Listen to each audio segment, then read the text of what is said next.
Let's continue our tour of the smart instruments by looking at the smart guitar and the smart bass.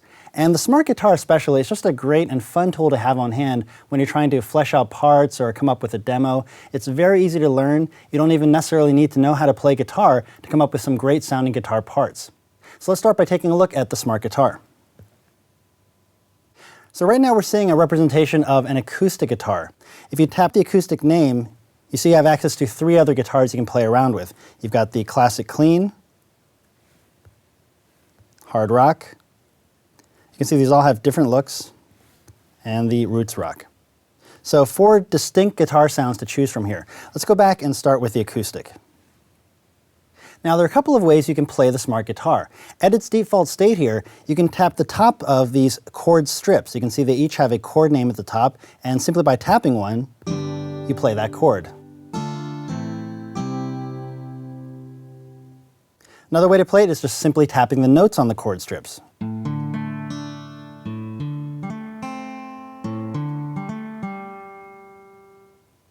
Or you can also strum it like a real guitar. You could even do a combination of tapping notes and strumming.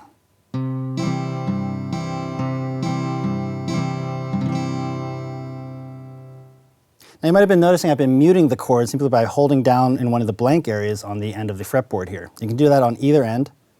And you can actually hold that down while you play or strum to get the muted guitar sound. Now the chord strips we're seeing right now are based on the key of the song. If you recall, we go to Settings, and you can see the key currently is C major. So GarageBand selects the chords that are most common for the key you've selected. If you want to change the key, just go back into Settings, and if I choose, say, A minor, you can see I get a different set of chords. Let me change that back to C major. Now there may be cases where you want to keep the current key of the song, but you want to use a different chord, maybe one that doesn't appear here. In that case, all you do is go back to Settings and tap Edit Chords. From here, select the chord strip that you want to change. So maybe in this case, I want to start with the B flat, and I want to change that to a B flat diminished, 7th. And you even get the choice here of changing the bass note of the chord. So right now it's an A sharp, I could make that an A, or a B, and so on. Maybe I'll just make that an F. So right now I have a B flat diminished 7th with an F bass. Sounds like that. Once you change a chord strip, it's going to stay that way no matter which guitar you select. So if I switched over to, say, the hard rock guitar, I still have that same chord. Now if you change your mind and you want to set the chord back to the way it was, just go back to your Settings, Edit Chords, select it, and then tap Revert. So now we're back to the B flat major. So you can see there are many ways to play the smart guitar. Now these methods I've shown you so far still require a sense of rhythm and some knowledge about the way notes work. Now if you want GarageBand to do more of the heavy lifting for you, you can use the autoplay feature. You can see we have an autoplay dial here, and it has 4 positions. I can simply move that to one of the 4 positions, and you can see the strings have now disappeared from the fretboard. All I have to do now is tap a chord strip to play it. Look, Ma, no hands. You can choose one of the other positions. Got some finger picking going on there.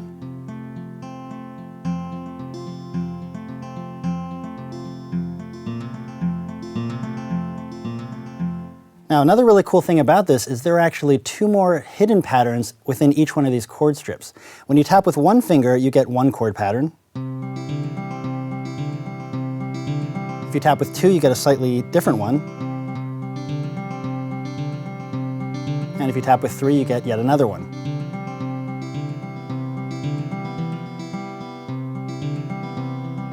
And that's the case for each one of these 4 different autoplay positions. There's the basic,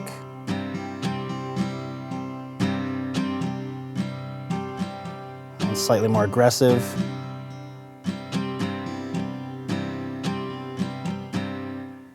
so those are the different autoplay positions you can play around with. It really adds a lot of variety to the music you're trying to compose. And that holds the same no matter which guitar you select. If If I go back to the hard rock guitar, for instance, we have different autoplay patterns here as well. 3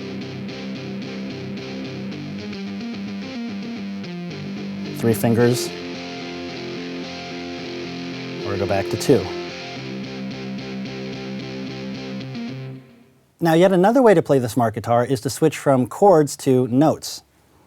Each guitar has a switch where you can go from chords to notes, and that gives you a fretboard for that particular guitar. So here, instead of strumming chord strips, you tap out the notes you want to play. You can even bend the strings. You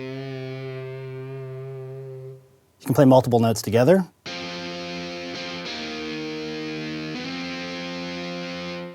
And as we saw with the regular touch instruments, you also have access to the scale button, so you can choose what type of scale you want to play in. So for instance, if I chose minor blues, all the notes I play will be in that particular scale.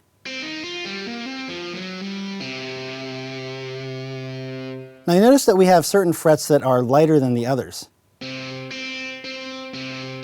Those are all the roots in the particular scale, so this makes it very easy to solo in the scale that you selected. I'm going to switch that back to the off position so I have access to the full fretboard again.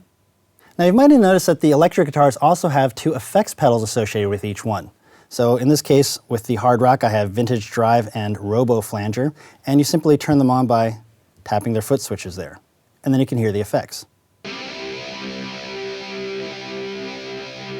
Each guitar has its own set of 2 pedals, but you can't change them when you're working the smart guitar. The only time you can swap pedals in and out or if you're working with the actual guitar amp instrument. So just so you can get an idea of how these pedals sound, I'm just going to switch back to chords, I'll turn on autoplay, and I'll just tap the pedals on and off.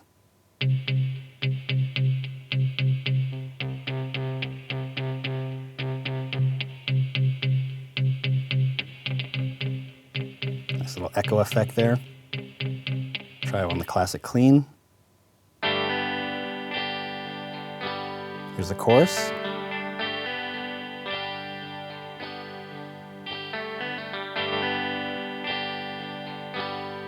So you can get some great additional sounds by adding the stomp boxes to your smart guitar. All right, now let's take a look at the smart bass. Select Instruments, switch over to Smart Bass.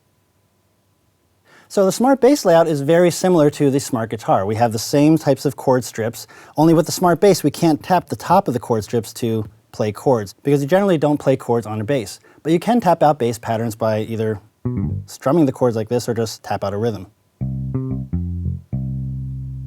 The bass also has its own autoplay patterns.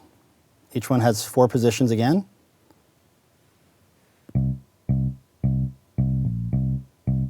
And you have the same hidden patterns by tapping with 2 or 3 fingers.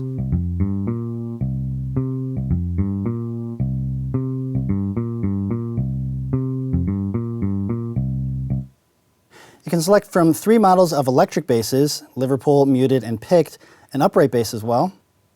This is cool if you want an upright bass sound. Especially cool if you want a fretless sound. You can switch over to notes. Again, we see the fretboard here, but you can do slides and bends on the bass here as well. And that holds true again for whichever bass you pick. You get the fretboard when we have notes selected. Incidentally, if you want to play the open notes of any of these strings, just play behind the nut here. That'll give you the E here, for example.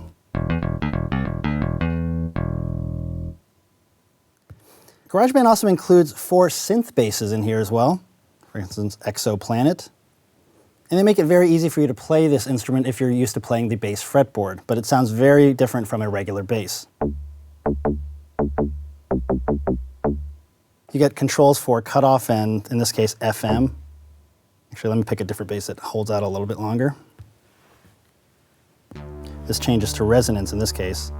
But you can start playing with sounds here.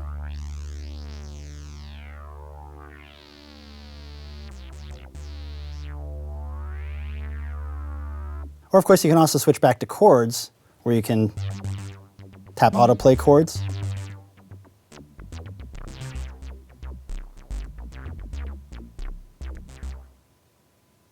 Or just, again, tap out specific notes on the chord strips. So for the most part, smart bass and smart guitar are very similar to each other, and you shouldn't have much trouble playing them once you get a little hands-on time playing both of those instruments.